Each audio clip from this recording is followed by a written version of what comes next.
கண்ணா good morning. நான் உங்கள் maths teacher பேசுகிறேன். எல்லாம் நல்லா இருக்கீங்களா? Wish you all the best. All of you welcome to our maths ma'am channel. கண்ணு இன்றைக்கி நம்ம பார்க்க போகிறது 12th ஃபோர்த்து சாப்டரில் பாருங்கள், எக்ஸாம்பிள் 4.5 இன்வெர்ஸ் டிக்னாமெட்ரி. அதில் எக்ஸாம்பிள் 4.5 தான் பார்க்க போகிறோம்.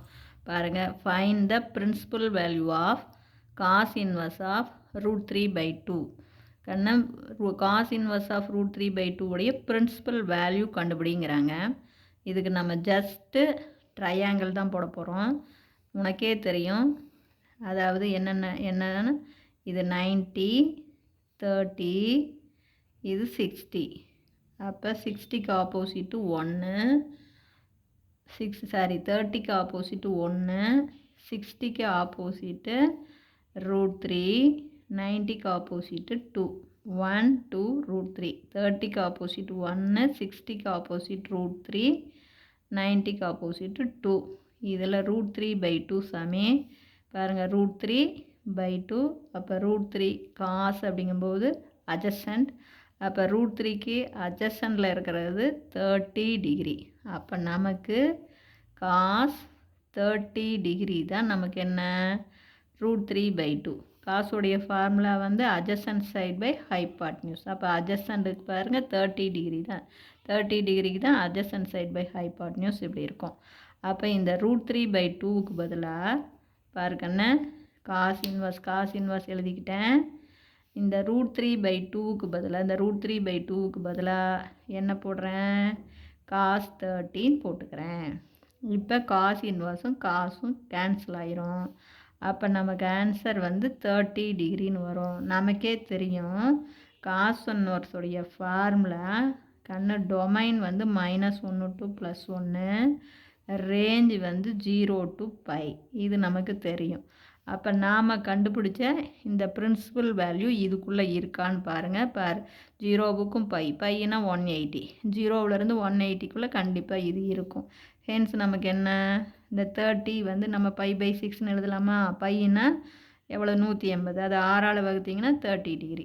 அப்போ நாம் கண்டுபிடிச்ச 30 டிகிரினா π/6 கண்டிப்பாக எதுக்குள்ளே இருக்கும், 0வுக்கும் பையுக்கும் இடையில இருக்கும். அப்போ பிரின்சிபல் வேல்யூ நமக்கு என்ன, π/6. ஹென்ஸ் த பிரின்சிபல் வேல்யூ, புரியுதா தங்கம்? ஹென்ஸ் த பிரின்சிபல் வேல்யூ எவ்வளவு, நமக்கு பிரின்சிபல் வேல்யூ நாம் கண்டுபிடிச்ச வேல்யூ வந்து எவ்வளவு, 30 டிகிரி, π/6. இவ்வளோ தான் ராஜா. இதில் ஏதாச்சும் உனக்கு சந்தேகமாக இருந்தால் கேளுங்க. இப்போ இது புரியுதா தங்கம்? ரொம்ப ஈஸியாக பார்த்துக்கலாம். இப்போ √3/2 காஸ் இன்வர்ஸை நம்ம கேன்சல் பண்ணணும். அப்போ √3/2 உடைய காஸ் வேல்யூ என்னென்னு பார்க்கணும். காஸ் 30 தான் √3/2. அப்போ √3/2க்கு பதிலாக காஸ் 30, காஸ் இன்வர்ஸ் கேன்சல் ஆகி 30 டிகிரி. அப்போ π/6. இவ்வளோ தான். நான் ரொம்ப சிம்பிள் ராஜா, பார்த்துக்கோ. இல்லை எனக்கு இது புரியல நீ அப்படின்னு சொன்னீங்கன்னா இன்னொரு மெத்தடு கூட இருக்குது.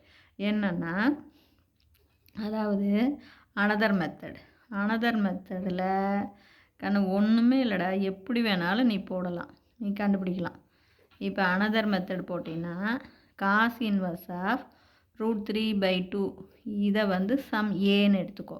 காஸ் இன்வர்ஸ் அந்த சைடு கொண்டு போய், அப்போ √3/2 ஈக்குவல் டு காஸ் ஏ. √3/2 அப்படிங்கிறது என்ன, காஸ் 30 டிகிரி தான் நமக்கு காஸ் ஏ. அப்போ காஸ் சரியாக போச்சா?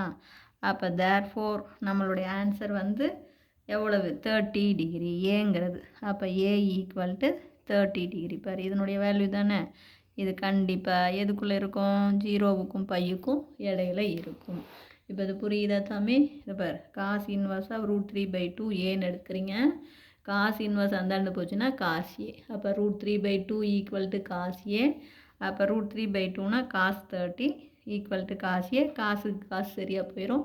அப்போ ஏ ஈக்குவல் டு 30 டிகிரி இதுக்குள்ளே இருக்கும். இப்படியும் நம்ம போடலாம். புரியுதா சாமி? தேங்க்யூ. இதில் ஏதாச்சும் சந்தேகமாக இருந்தால் கேளுங்க.